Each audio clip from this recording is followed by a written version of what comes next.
예수님, 오늘은 부활 8일 축제의 수요일입니다. 성부와 성자와 성령의 이름으로 아멘. 오늘 복음 말씀은 이제 한번 안 보도록 하겠습니다. 왜냐하면 길고 또 우리가 너무 잘 아는 이야기이죠. 바로 이 엠마오로 가는 두 제자에게 예수님께서 나타나셔서 이제 예수님께서 나타나셨는데 이들이 예수님을 알아보지를 못하죠. 분명히 이 여자들이 예수님께서 부활하신 것을 보았다라고 증언을 하지만 당시에는 여자들의 어떤 증언을 이제 뭐 어떤 공신력 있는 그런 증거로 이렇게 믿지를 않았기 때문에 그래서 이제 엠마오로 다시 내려가는 거죠. 예루살렘은 이제 믿음의 곳이고 엠마오는 이제 다시 고향으로 믿음이 생겼다가 없어지는 이런 상태에서 부활하신 예수님께서 나타나셔서 당신 자신이 왜 죽었다가 부활해야 되는지를 성경 말씀을 통해서 설명을 해주시죠. 그러니까 엠마오로 가는 이제 두 제자는 이제 크게 따지면 두 가지 파트 부분으로 나누는 거죠. 첫 번째는 말씀, 그 다음에는 성체. 그래서 말씀의 전례, 성찬의 전례. 어떻게 보면 이것이 바로 미사를 설명한다고 볼 수가 있죠. 근데 뭐 개신교에서는 어떤 성체 대신 찬양이라고 하면 될 수가 있어요. 그러니까 말씀이 있고 찬양이 있고, 그러니까 말씀과 이게 진리죠, 그렇죠? 은총은 성령인 거죠. 그것이 이제 함께 있어야 영과 진리 안에서 주님을 예배하는 자가 되는 거죠. 이제 우리가 성체 안에서 예수님을 알아보지 못하는 이유는 말씀이 좀 부족하기 때문이다. 라고 볼 수가 있는 거죠. 여기에서 예수님께서 설명해 주시는 성경은 신약 성경은 당연히 아니죠. 구약밖에 없었으니까 신약은 예수님께서 돌아가시고도 굉장히 오래 뒤에 수십 년이 지난 뒤에부터 쓰여지기 시작했죠. 그러니까 예수님께서는 구약을 설명을 해주시는데 모세와 예언자를 통하여 이렇게 당신에 관한 내용들을 설명을 해주시는 건데 그 주제가 뭐냐면 메시아는 죽었다가 부활해야 된다라고 하는 이 내용을 계속 설명을 해주시는 거죠. 거기서 뭐 왜 아브라함이 죽었다가 부활해야 되는지 뭐 그런 얘기 있죠. 아들을 죽이려고 하다가 천사가 다시 나타나고 뭐 이집트로 갔다가 뭐 다 성경 내용이 다 죽음과 부활에 관한 내용이잖아요. 요나가 도망가다가 물고기 속에서 이렇게 했다가 다시 부활해서 그러니까 그런 죽음과 부활에 대한 어떠한 이런 말씀들을 듣다가 보니 정말 사랑으로 하느님께서 우리를 위해서 죽으셨지만 마치 부모님이 자녀들에게 고생을 다 하고 나중에서야 좀 어떤 감사함을 자녀들이 느끼고 효도를 받게 되는 것처럼 그게 다시 부활인 거죠. 그래서 그럴 수도 있겠는데 라고 하게 되니 이제 이 사람들이 뭐를 하게 되냐면 예수님 뭐 가지 마시고 저희 집에 좀 머무십시오. 그러며 좀 이야기를 좀 더 들려주십시오. 라고 하면 이제 집에 모신다는 거는 옛날에 이제 이거를 영어로 하면 호스피털리티잖아요. 그게 호스피탈 병원이라는 게 나온 거잖아요. 그게 여관이 되기도 하는 거고, 그러니까 여기에서는 집에 모신다라고 하는 거는 단순히 잠만 그냥 지푸라기 위해서 재우는 이런 것이 아니라 음식을 대접하고 어떤 정말 내 집이지만 이 집의 주인처럼 대접을 하는 것을 의미하죠. 이렇게 하니까 예수님께서 빵을 이제 떼어서 이건 뭐 주인이 하는 일인데 이렇게 나눠줄 때 그때서야 눈이 밝아져가지고 부활하신 예수님이다. 이렇게 하니까 예수님이 이제 사라져 버린 거죠. 어디로 사라졌을까요? 바로 떼어주는 이 빵 안으로 사라진 거죠. 그러니까 그분이 떼어주시는 거를 우리가 먹고 마심으로써 그분이 우리 안에 살게 되시는 거죠. 이 성찬례 때 그래서 미사 때 예수님을 본 사람 손 들어보세요. 그러면 아무도 안 들어요. 맨날 미사 때 보라, 그 하느님의 어린 양 예수님입니다. 보라 보라 그랬는데 안 봐요. 보기는 하는데 예수님으로 안 봐요. 그러니까 예수님을 못 봤습니다. 라고 하는 거죠. 그게 부활 체험이 안 되는 이유는 이제 그 말씀으로 그 부활까지 올 수 있는 그런 준비가 안 되어 있었다는 거죠. 예수님께서 제자들의 발을 씻으실 때 베드로의 발을 씻으실 때 베드로가 안 됩니다. 제 발은 씻지 못합니다. 너무 부담스럽잖아요. 그러니까 예수님께서 내가 네 발 안 씻어주면 너와 나는 어떠한 목도 함께 나누어 받지 못해 하느님 나라에 못 들어가. 그런 거죠. 이걸 그러니까 이거는 단순히 발을 씻어주는 것을 넘어서서 어떠한 성사를 의미하는 거죠. 죄를 없애주는. 그러면은 손도 씻어주고 머리도 다 씻어주십시오. 그랬더니 예수님께서 아유 이미 너희는 목욕을 했어. 이미 너희는 깨끗해. 이렇게 말씀을 하셔요. 그러니까 우리가 왜 깨끗해요? 안 깨끗한데 언제 목욕을 했어요?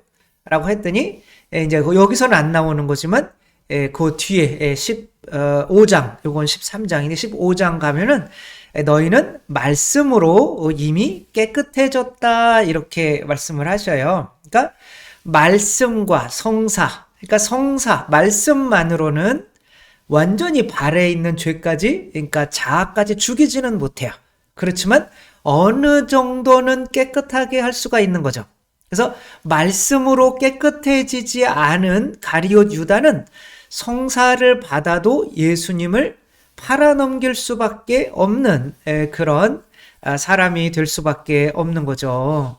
그래서 이 부활을 체험하기 위해서 이 말씀의 어떤 중요성, 그분이 우리에게 이 성경 말씀을 설명해 주실 때 우리 가슴이 정말 뜨겁게 타오르지 않았냐라고 이렇게 말하듯이 정말 우리 말씀의 전례가 강론도 없고 그냥 읽고 끝나고 정말 가슴 뜨겁게 말씀이 내 안에서 내 어떤 목욕을 시켜주지 않으면 성체에서도 예수님을 알아볼 수가, 부활하신 예수님을 볼 수가 없다라고 하는 것이 어떤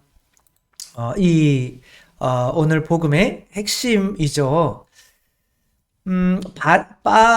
빠드레 비오 성인의 영화가 이제 우리나라에도 들어올래는지는 모르겠어요. 작년에 이제 만든 거는 같은데 이 주인공이 누구냐면은 샤이아 라보프라고 하는 사람이에요. 샤이아 라보프라고 하는 사람은 엄청나게 유명한 배우죠. 막 트랜스포머, 뭐 퓨리, 뭐 이런 뭐 아주 유명하죠. 근데 아주 유명한 건지는 잘 모르겠지만 유명해요. 그리고 이제 돈도 많이 벌고 뭐 이런 영화 배우니까 이제 연기력이 이제 뛰어난 거죠. 이 샤이아는 어렸을 때부터 뭐 TV 출연을 하고 영화에도 출연을 해서 연기로는 굉장히 알아주는 사람이지만 성격이 개판이에요. 그래가지고 이거는 영화가 아니에요. 옷도 다 찢어져 있죠. 싸움질 해가지고. 그러니까 이 샤이아는 알코올 중독이 있어요. 그래서 술만 드시면은 개가 되세요. 그래가지고 이제 맨날 싸우고 경찰한테 하고 이제 막 그대로 찍히는 거, 경찰한테 욕 막 정말 입에 담을 수 없는 욕을 막 하고 그게 그러니까 헐리우드의 악동으로 불리던 사람이 아니 작년에 이 빠드레 피오의 역할을 완전히 다른 사람 같잖아요. 한다니까 이게 말이 안 되는 거잖아요. 지금 성체 안에서 왠지 예수님을 바라보고 있는 것 같은 이런 사람이 어떻게 됐을까? 그래서 이 사람이 이제 인터뷰를 해요.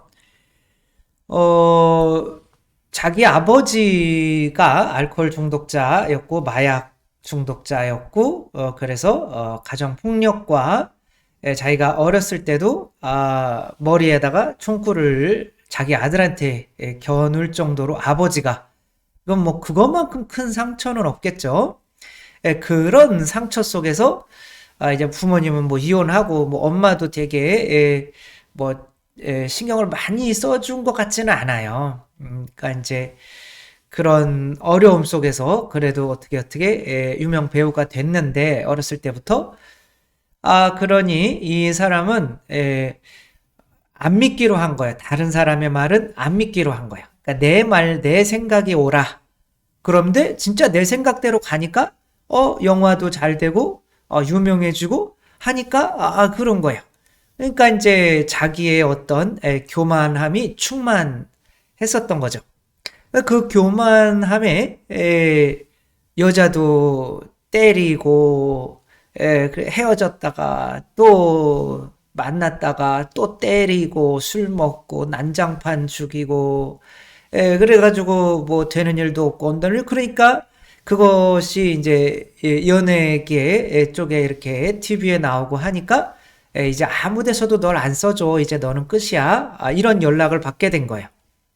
그러니까 지금까지는 자기의 생각대로 하다가 보니까 잘 될 줄 알았는데 신기한 것은 이 계획대로 이제 망해버린 거잖아요. 그러니까 더 이상 갈 데가 없더래요. 그러니까 내 생각이 틀렸다. 지금까지 내 생각이 옳다라고 생각하고 살아왔는데 틀렸다라고 생각을 하니까 이제 더 이상 갈 데가 없더래요. 그래가지고 목에 이제 총을 이제 권총 장전하고 죽으려고 이렇게 인터넷 켜놓고 그러고 있었는데 알코올 중독 이제 치료사가 어떤 테이프 하나를 줬대요. 그 테이프를 이제 듣고 그게 말씀이죠. 뭔가를 깨달은 거예요. 그거는 이제 중국의 세옹지마인 거죠. 세옹지마. 이제 뭐 가난한 집에 말 한 마리 있었는데 그 말 한 마리가 이제 사라진 거죠. 그러니까 세상 사람들이 야, 니네는 굶어 죽게 생겼다 그랬더니 과연 그럴까? 그건 난 잘 모르겠는데 그랬더니 얼마 있다가 그 말이 마누라하고 그건 좀 이상하다. 가지고 암컷하고 새끼하고 같이 온 거야. 그러니까 세상 사람들이 야, 너 정말 너 돈 벌었다 라고 하니까 그래, 난 잘 모르겠는데 그러니까 이제 전쟁이 터져서 아니다. 그 말을 타다가 외아들이 넘어져가지고 발이 부러져 버린 거죠. 그러니까 네 아들 네 말 때문에 말이 부러졌네. 어떻게 하냐? 막 그랬더니 이게 좋은 일인지 나쁜 일인지 난 잘 모르겠다. 그러니까 이 나중에는 이제 중국에서 전쟁이 나가지고 그 징병을 하기 위해서 왔는데 발이 부러졌으니까 거의 뭐 죽음으로 나가는 거죠. 그러니까 얘는 안 되겠다 그래가지고 아들이 산 거죠. 그랬더니 야, 너 징집이 안 돼가지고 네 아들을 살았다. 참 잘 됐다. 난 잘 모르겠는데 뭐 이런 얘기예요. 그러니까 이 인생이라는 게 죽음과 부활이 계속 되는 거기 때문에 어떤 고통 중에서도 굳이 슬퍼할 필요가 없고 기쁨 중에서도 굳이 기뻐할 필요가 없고 이렇게 부활했으면 죽을 거를 생각해야 되고 죽었으면 다시 부활할 거를 생각해야 되는 게 인생이다.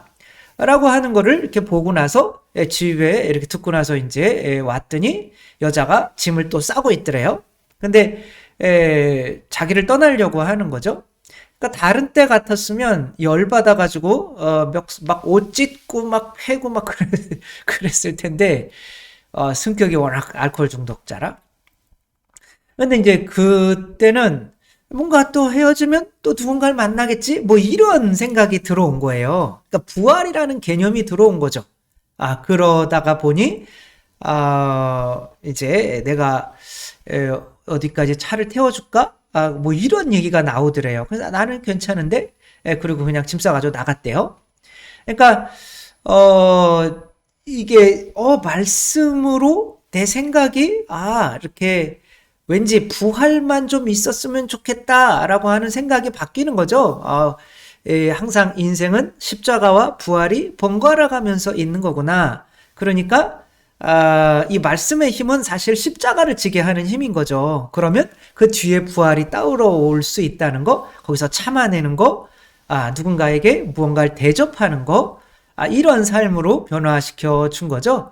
그러다가 보니까 카톨릭으로 이제 원래 유대교였었는데 카톨릭으로 개종을 유대교를 믿지도 않았어요. 신은 믿지도 않았지만 이제 어떤 하느님이 계시겠구나. 내 생각이 아니라 하느님의 뜻이 옳을 수 있겠구나. 이 죽음과 십자가와 부활을 이해하게 된 거죠. 그러니까 죽음과 부활이 우리 삶 안에서도 있기 때문에 어떤 사랑을 위해서 십자가를 지은 이런 사랑의 행위는 또한 새로운 부활로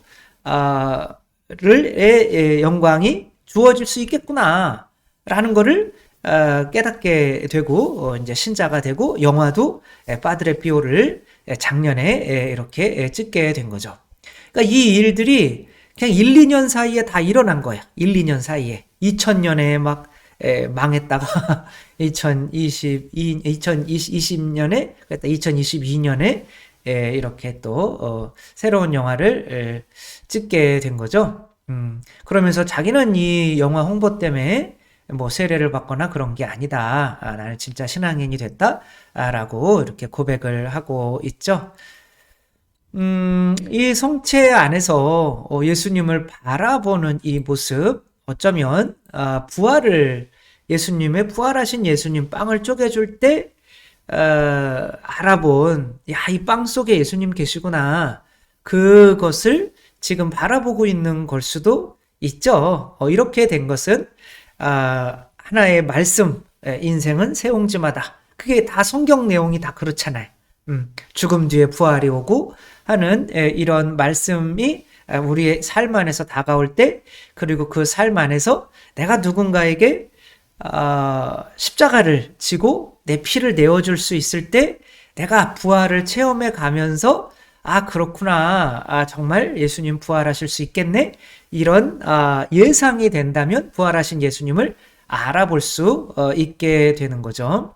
요즘 성경 공부가 너무 뭐랄까 지식적이고 문자적이고 윤리적이고 이런 것에 머무르고 있는 것 같아요. 뭐 다 그렇지도 않고 제가 뭐 그런 거를 평가할 수 있는 수준도 아니지만 그래도 이 구약 안에서 이 예수님을 찾아내야 되는 거죠.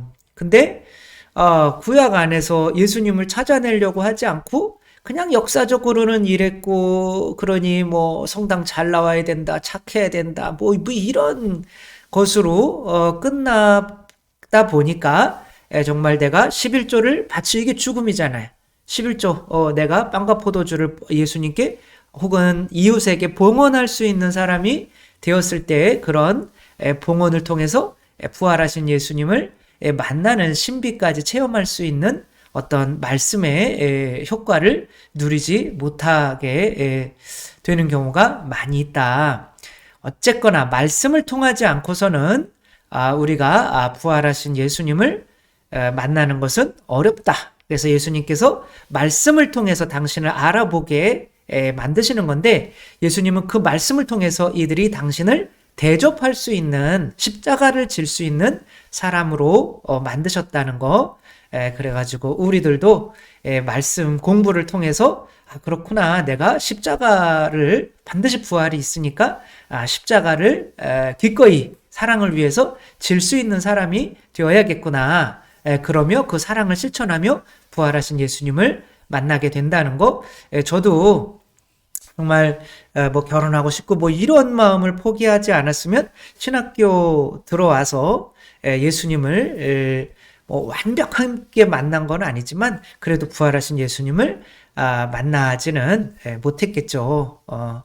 그런 의미로 우리들 내 자신 십자가를 질 수 있는 말씀 공부가 먼저 선행돼서 또 우리가 또 하느님을 조금 더 사랑해서 내 거를 조금 더 포기하고 이웃을 조금 더 사랑해서 내 것을 조금 더 포기하는 그런 조금 포기하는 그런 걸 통해서 우리가 부활을 체험해서 아까 샤이아 라보프라고 하는 사람은 어떻게 내가 이렇게 맨날 죽으려고 그랬는데 지금 이렇게 기쁜 줄 모르겠어요. 라고 이렇게 말하는 우리도 부활을 체험하는 우리 모두가 될 수 있었으면 좋겠습니다. 주님께서 여러분과 함께 전능하신 천주 성부와 성자와 성령께서는 여기 모인 모든 이에게 축복을 내리시어 길이 머물게 하소서. 주님과 함께 가서 복음을 전합시다. 하느님 감사합니다. 성부와 성자와 성령의 이름으로 아멘. 감사합니다. 사랑합니다.